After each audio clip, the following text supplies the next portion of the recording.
बिस्मिल्लाहिर्रहमानिर्रहीम। Lecture number 8 part number 6 summer classes UET Peshawar के homogeneous linear system के ऊपर एग्जाम्पल को डिस्कस करेंगे। तो सोल्यूशन को देखते जाइए। अब आपने सबसे पहले क्या करना होगा, एक मरतबा क्वेश्चन को लिख दे dx/dt equal to x plus 3y।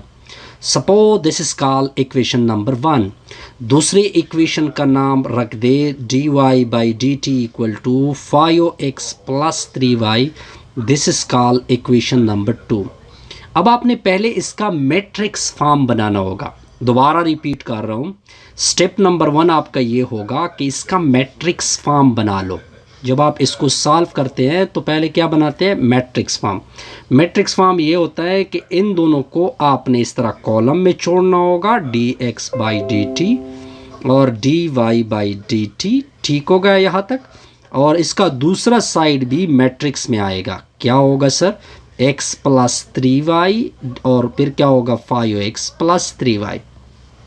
अब लेफ्ट साइड को कुछ ना कहो, dx/dt dy/dt is equal to, अब आपने कोफिशिएंट उठाने हैं, इधर से 1 3 उठा लो और इधर से 5 और 3 उठा ले, कॉलम में लिख दे x और y। यहाँ तक तो आपको पॉइंट क्लियर हो गया जी? बिल्कुल सर क्लियर। अब आप इस तरह कर दे, इसका नाम कैपिटल X रख दे। मैंने इसका कैपिटल X नाम रखा, बिल्कुल क्लियर। अब देखिए ये x की derivative with respect to t है, ये y की विद रिस्पेक्ट टू t है। मतलब सिंपल ये बना कि ये क्या है, ऊपर x डैश है, नीचे y डैश है, इक्वल टू में 1 3 π/3 इनटू में क्या है xy। इससे मैं अगर x को क्या कर दूँ, दोबारा लिख दे, प्राइम मतलब dx/dt, प्राइम मतलब dy/dt, इक्वल टू में होगा 1 3 5 3 इनटू में होगा xy। अब इससे d/dt को कॉमन कर दे, मैंने कॉमन कर दिया, ऊपर x नीचे y, 1 3 5 3 इनटू में आएगा x और y। यहाँ तक तो पॉइंट बड़ा सिंपल हो गया जी। बिल्कुल सर सिंपल हो गया, यहाँ तक तो कोई कंफ्यूजन नहीं है। अब हम क्या करेंगे, इसका मैंने क्या नाम रखा है, कैपिटल X। तो नीचे होगा d/dt, 1 3 होगा, 5 और 3 होगा, इनटू में होगा xy। तो इस तरह हम बनाते हैं किस चीज़ को, या इसको मैं x प्राइम भी बोल सकता हूँ, dx/dt को 1 3 5 3। होमोजेनियस को हम इस तरह सिस्टम में मैट्रिक्स की फॉर्म में लिख सकते हैं। यहाँ तक पॉइंट क्लियर सर? बिल्कुल क्लियर। अब हम सपोज कर लेते हैं कि यहाँ पे x की 2 वैल्यू, यानी एक अपना एक x सोल्यूशन जो हम सपोज करते हैं कि लेट सपोज, नाउ सपोज हम अब सपोज कि अपने के 2 सोल्यूशन बनते हैं। एक आपका x1 बनता है और एक आपका x2 बनता है। ये 2 आपके सोल्यूशन बनते हैं।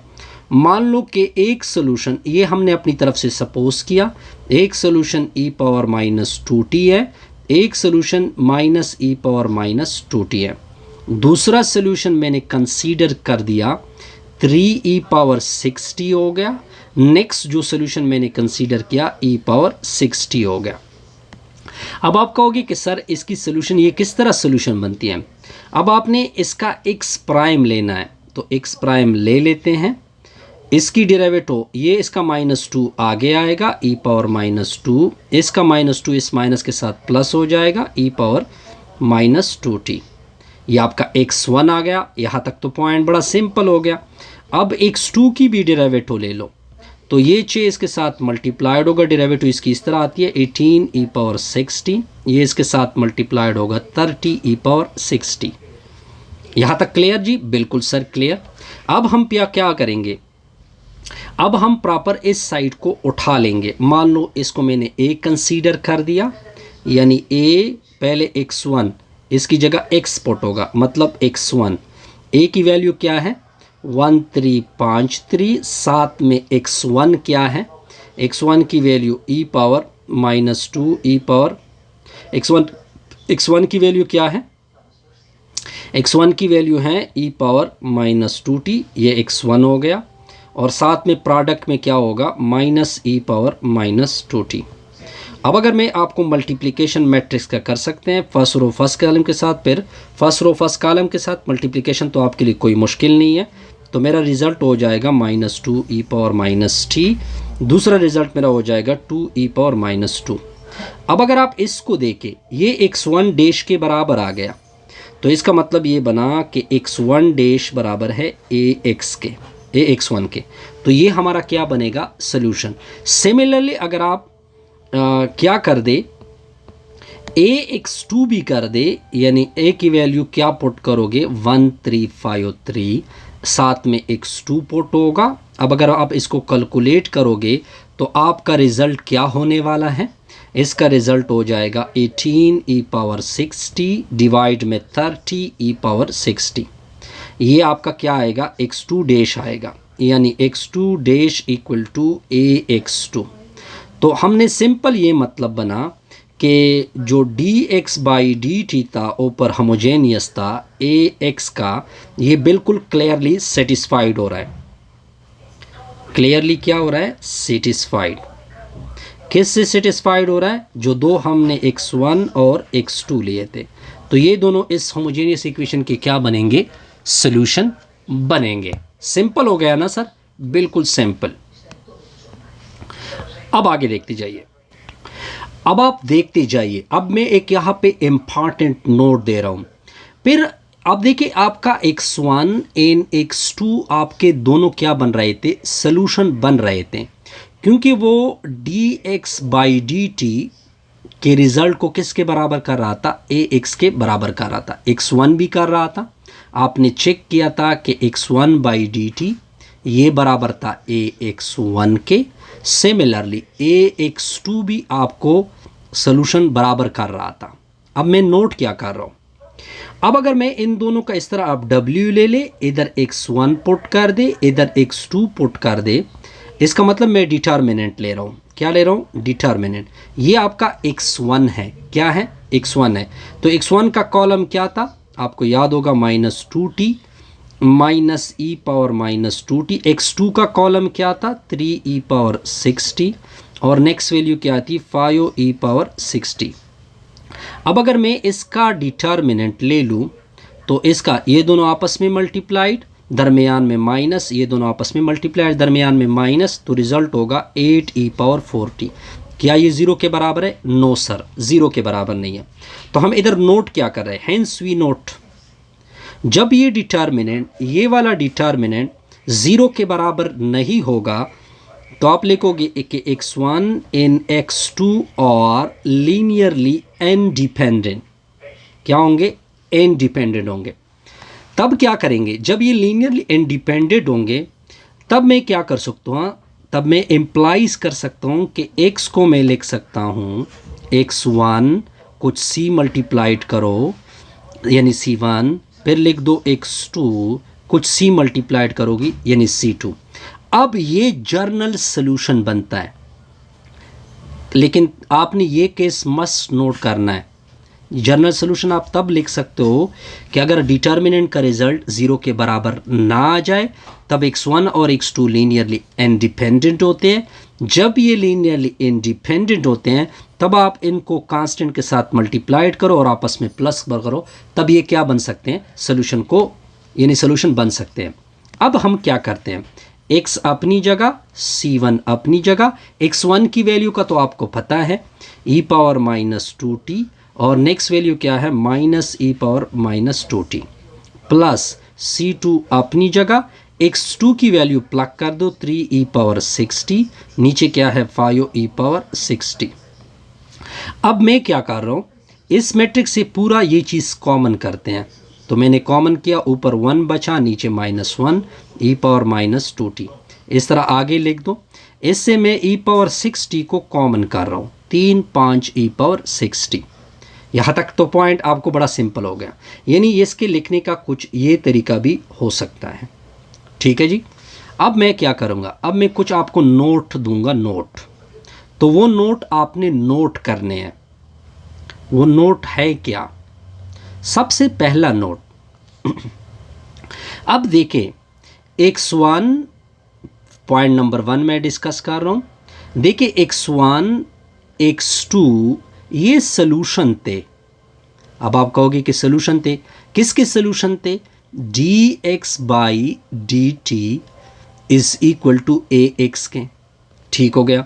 अब आप कहोगे कि सर क्यों सोल्यूशन है, तो मैं कहूँगा कि आपने दोनों इक्वेशन को क्या कर रहे थे? सेटिस्फाइड कर रहे थे। ये यानी लेफ्ट का आंसर अगर मैं पुट कर दूँ x1 को तो राइट के बराबर आ रहा था।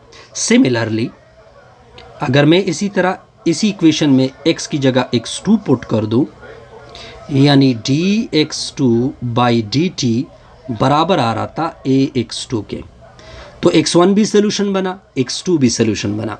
अब आप कहोगे कि फिर अब इसका जर्नल सोल्यूशन, इसका मतलब है कि अगर मैंने x को लिखना हो, ये तो यानी x1 पहले किसके बराबर था? x1 के, फिर x1 किसके बराबर था? x2 के। ये भी सोल्यूशन था, ये भी सोल्यूशन था। अगर दोनों को मैं इकट्ठा लिखना चाहूँ, यानी x को मैं इकट्ठा लिखना चाहूँ, तो मैं लिखूँगा कि x1 का जो सोल्यूशन है और x2 का जो सोल्यूशन है, मैं लिखूँगा कि इधर कुछ k1 आएगा, इधर कुछ k2 आएगा, साथ में लेमडा t होगा। ये फिर आप x इस तरह क्या कर सकते हैं? एक्सप्रेस कर सकते हैं। और यहाँ पे k1 और k2 जो मैंने डाले हैं ये रियल नंबर है, यानी कांस्टेंट है इन अदर वर्ड। ठीक हो गया सर? बिल्कुल, यहाँ तक तो क्लियर हो गया। अब ये तो हमने एक जर्नल मैट्रिक्स की, अब मैं जर्नल मैट्रिक्स के लिए कह रहा हूँ। अब मैं एक सेकेंड पॉइंट आपको नोट दे रहा हूँ, पॉइंट नंबर 2। अब देखिए, मान लो आपका इक्वेशन क्या था? आपका इक्वेशन था dx by dt is equal to ax। इसका पहले x1 सोल्यूशन था, फिर x2 सोल्यूशन था। ठीक है जी, ये 2 क्रॉस 2 की बात हो रही है। ठीक हो गया जी। अब हम इसको अगर बढ़ा देंगे तो 3 क्रॉस 3 तक ले जाएंगे, तो फिर इसके 3 सोल्यूशन बनेंगे, x1 x2 x3 बनेंगे। अगर मैं इसको और इंक्रीज कर दूं, 4 क्रॉस 4 तक ले जाऊं, तो फिर सोल्यूशन क्या बनेंगे? x1 x2 x3 और x4 बनेंगे। अगर अप टू सो ऑन, अगर मैं n क्रॉस n मैट्रिक्स ले लूँ, यानी n क्रॉस n, तो सोल्यूशन क्या बनेंगे? x1 x2 up to xn। ये सारे के सारे इस इक्वेशन को क्या करेंगे? सेटिस्फाइड करेंगे। अगर मैं देखें, जब 2 क्रॉस 2 की बात थी तो हमारा x किसके बराबर था? k1 k2 के बराबर था, इनटू में लेमडा t था। ऐसा ही था। अगर मैं 3 क्रॉस 3 लिख दूं, तब सोल्यूशन क्या होगा? k1 k2 k3 होगा, इनटू में लेमडा 3 होगा। अगर मैं 4 क्रॉस 4 तक जाऊं, तब x क्या होगा? k1 होगा, k2 होगा, k3 होगा, k4 होगा, e to the power lambda t होगा। अगर मैं अपना कंसेप्ट इंक्रीज कर दूं, अगर मैं n क्रॉस n मैट्रिक्स तक जाऊं, यानी पहले a तो 2 क्रॉस 2 था, अब n को मैं n cross n cross n बना रहा हूं, तब सोल्यूशन क्या बनेगा? k1 तक k2 अप टू kn होगा। ठीक है जी, e पावर क्या होगा? लेमडा t होगा। Point clear? यहाँ तक कोई कन्फ्यूजन? नो सर, कोई कन्फ्यूजन। इसको पहले लोगों ने कैपिटल K1 नाम दे सकते हैं, और इस पूरे मैट्रिक्स को मैं कैपिटल K2 दे सकता हूँ, इस पूरे मैट्रिक्स को मैं कैपिटल K3 नाम दे सकता हूँ, इस पूरे मैट्रिक्स को मैं K नाम दे सकता हूँ। तो मैं इसको इस तरह K e power lambda t भी इसका सोल्यूशन बना सकता हूँ। अब जाते हैं जी एक नेक्स्ट कंसेप्ट की तरफ कि what is mean by eigen value in eigen vector. अब मैं डिफाइन कर रहा हूँ आइगन वैल्यूज़ को। आइगन वैल्यूज़ का कंसेप्ट क्या होता है? अब आइगन वैल्यू की कंसेप्ट को देखें। अब आपने दोबारा होमोजेनियस सिस्टम को लेना होगा। सपोज करना है, मैंने सपोज कर दिया dx by dt equal to ax। Point clear? अब यहाँ पे जो a हैं वो n क्रॉस n मैट्रिक्स है। अगर आप ऊपर एग्जाम्पल में देखें, वो 2 क्रॉस 2 का मैट्रिक्स था। अब मैं इस a को बढ़ा रहा हूँ, n क्रॉस n मैट्रिक्स इसमें मैं बना रहा हूँ। तब हमने ये नोट किया था कि जब a n क्रॉस n होता है तो हमारा जो कैपिटल X होता है वो कुछ इस तरह होता है, यानी K1 K2 up to so on Kn होता है, ठीक है जी। साइड पे क्या होता है, लेमडा टी होता है, ऐसे ही होता है। पॉइंट यहाँ क्लियर। अब देखिए ये जो आपने x उठा लिया, इसको आप क्या कहते हैं कि सोल्यूशन बनता है ऊपर वाले इक्वेशन के लिए, यानी dx/dt इक्वल टू ax का सोल्यूशन बन जाता है।